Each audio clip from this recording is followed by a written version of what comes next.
waaye ma di leen yégal rek ni seen teewaay fii lu rëy ci njaboot gi la parce que dañoo bokk lépp ànd di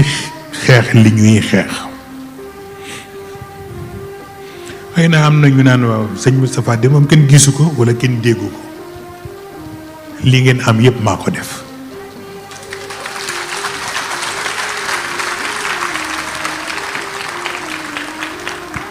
wala boog la ci ëpp maa ko def te ku ma indil kaamil ma waat ko waaw dafa tolloog rek nag ku tàmm sàcc moom ñun loolu xam nañ ko bu yàgg te Serigne Cheikh ak Senghor la woon Serigne Cheikh gagné élection yi ñoom Senghor sàcc résultat yi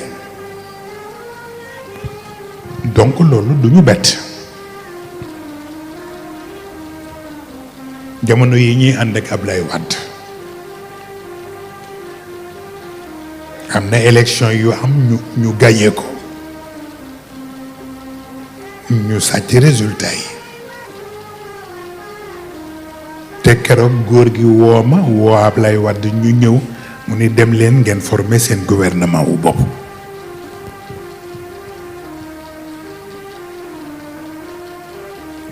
waaye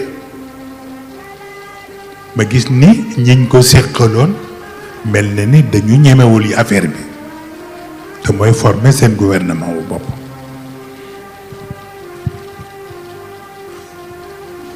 bañ ca jógee ñu waxtaan ci maag moom ma defe ni kon nag baatu Yewwi Askan Wi gisuma ci jamono bi lu ko gën a jaadu ak lu ko gën a am solo parce que lépp lu ñu mën a def te ànduñu ko ak askan wi presque dootu ko jar waaw bu ko defee kon nag ngeen jàpp ci li ngeen nekk rek ñun xëy na ñu ngi ci daara yi waaye li ñu war a jàpp ñu nga ca dégg naa Sonko bi mu wax ca wax yu am solo ca Casamance ma di ko yégal nag ni y a une délégation bu jóge Casamance ñëw nañu ci gàmmu gi lu mat 120 personnes waaw wa tabarakallahu jàmbaar dëgg lañu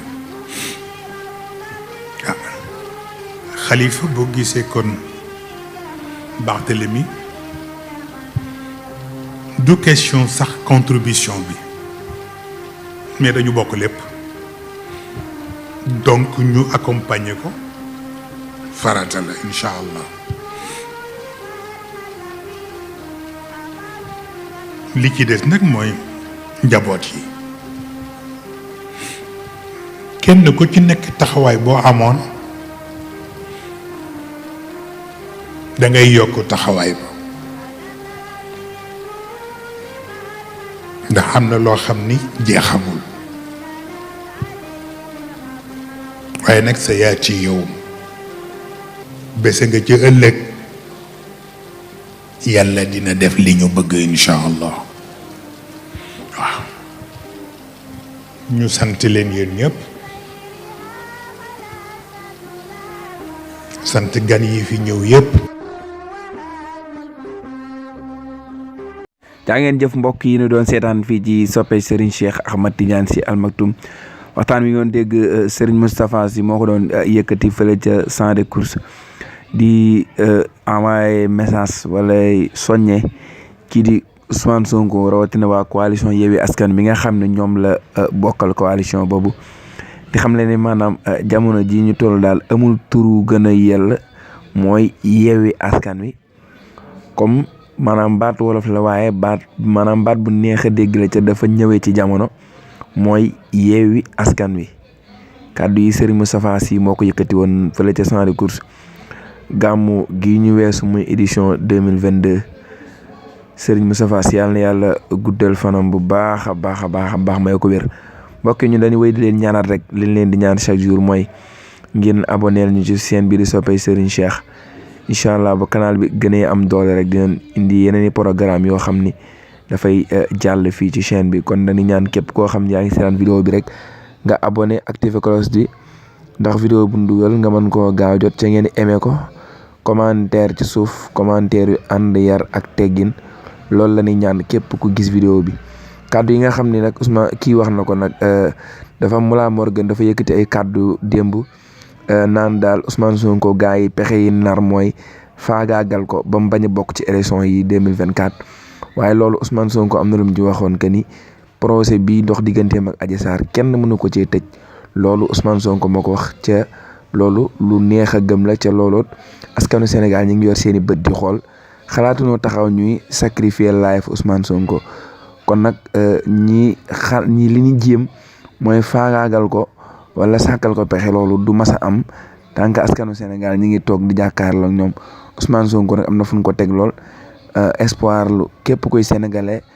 waaye espoir la képp kuy doomu réew mi waaw bu nee doomu réew mi ndax mooy sénégalais waaye loolu li ñu bëgg a wax rek mooy Ousmane Sonko sénégalais yëpp ñu ngi bàyyi xel ci moom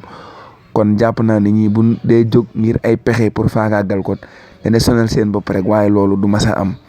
kon daal loolu la leen di ñaan ngeen abonné ci chaîne bi activé cloche bi jaa ngeen jëf ñu ngi leen di sant di leen gërëm di rafetlu ànd beeg ñun jaa ngeen jëf.